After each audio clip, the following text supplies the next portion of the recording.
Hello, this is Rebecca Wiles. I'm the director, coach, mentor, and lead trainer of the training establishment.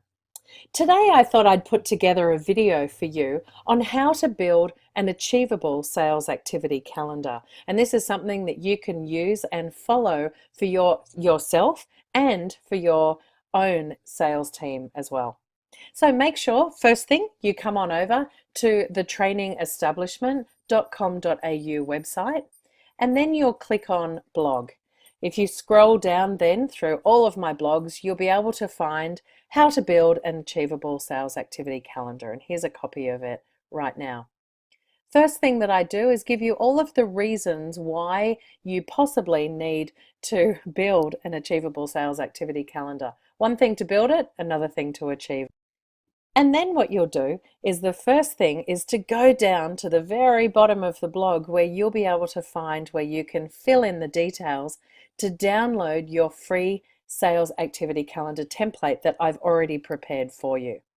So once you do that and you put in your correct email address, because we'll be sending that through to you via your email, you'll then be able to download it and start filling in the gaps. And here's one I prepared earlier. So for example, you can see here that pretty much it's looking like a blank template, which is exactly what it is. So the first thing that you need to do is observe all of the public holidays or religious holidays that we've already added in here for you. And basically what we've done is made them pretty relative to the Asia Pacific region. And a really important part to note here is that see how I have on the 16th of February is Chinese New Year. Now, this may not be important to you, but it may actually be important to your clients. So it's a really great idea to be able to identify all of those public holidays that your clients might be observing as well. Number one, you might want to send them a gift or a celebratory piece of information. Or you may need to understand that they won't be getting back to you in a reasonable time because they're celebrating and they've got a public holiday. If it's not important to you and not important to your client, simply take it on out. Now, the really great thing about this particular document is if I now bring down and just show you, here you'll see that this is the markup tool. So you'll be able to click on that, go over to the text field, and you can then simply double click and start filling out the details that you want. So this might be, for example, I don't know, the 7th of February day. And if that's the case, then you can simply click on there and print it out, and there it is ready for you to see. You know, my advice is print this out and start writing in pencil first, kind of do your draft copy, and then you can go ahead and start typing it all back in nicely. To take that away, you simply click, double click or triple click to select the whole thing and click delete. And there you have it. I'll take that whole part away. So there you go. So you can actually see that now I've done this for every single month and make it very, very easy for you. So we'll go back over to the blog and see what the next thing is to do. So here we are. We've got here that the next thing is to do the public holidays. So then the next part is to look at any special events that might occur within your city or your customer's city. So special events might impact positively or negatively on your product or service that you're offering. You know, sometimes special events might mean that people are not within your city and not wanting your product. So therefore, look at this as being a bit of a trough in your pattern, and that might be a really good time for you a little bit later on to add in public holidays and things like that. So the next part that I would look at is identify any annual leave from anybody within your team that you might want them to, instead of accrue their leave, you might want them to start plugging that into your sales activity calendar. The next part is now that you need to make a decision about when you're going to book interstate or international sales missions. Maybe there might be a trade show or conventions And why not then tie that in with client entertaining? Or maybe you might have a a quarterly productivity sales call with your clients. You can now see if there is a particular trade show you want to go to, have your salespeople stay over a couple of days and build in some sales calls around that. The other thing that you need to think about is if somebody is away and that they are away doing a sales mission or sales calls or whatever it might be, is that going to generate more business for those people who are left back in the office? And if that's the case, do you then need to make sure that your staffing is okay, that you've got somebody there that can support the people that are out on the road? Now, at this point, you'll start looking at how you categorize your customers. And usually sales teams would categorize them as A, B, C, D or ABC, where you would put all of your A categorized customers into a bucket where you would see them, let's say, once every 4 weeks.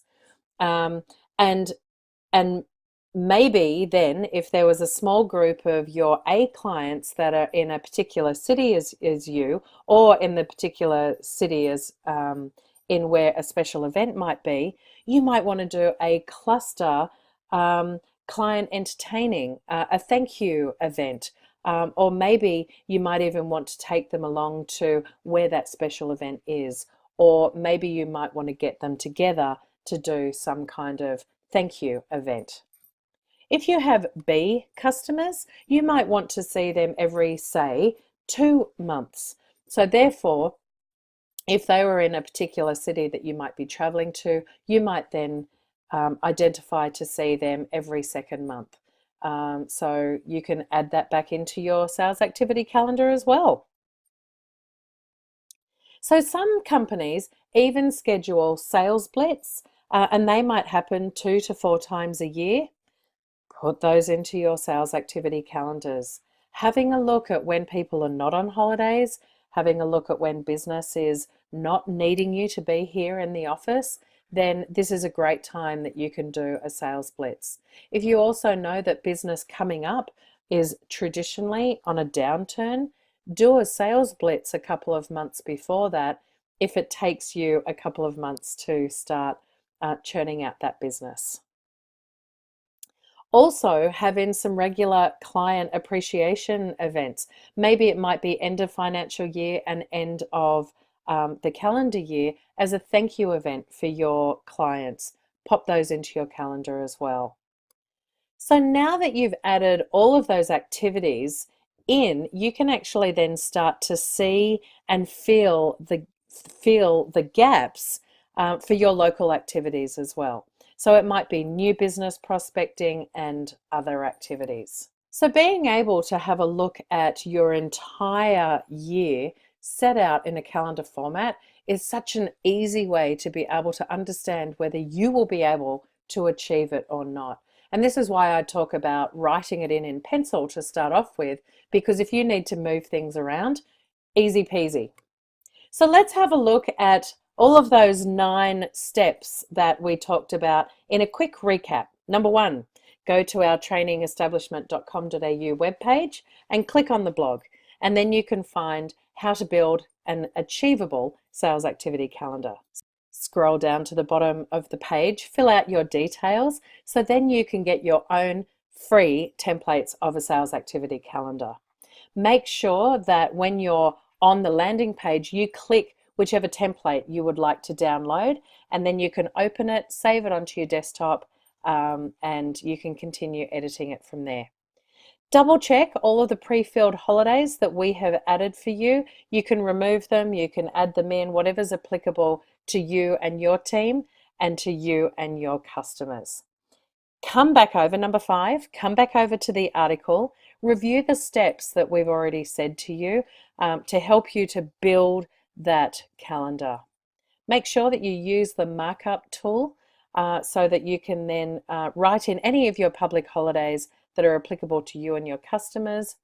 Add in all of the corresponding dates to any special events that might occur in you and your customers' cities, and have a look at each of your team members' annual leave add them into the calendar, keeping everybody on track, and work out where you can book in your interstate, international sales missions, conferences, and conventions. So I really want to say thank you for joining me today. I really hope that this has been able to help you to build your own achievable sales activity calendar.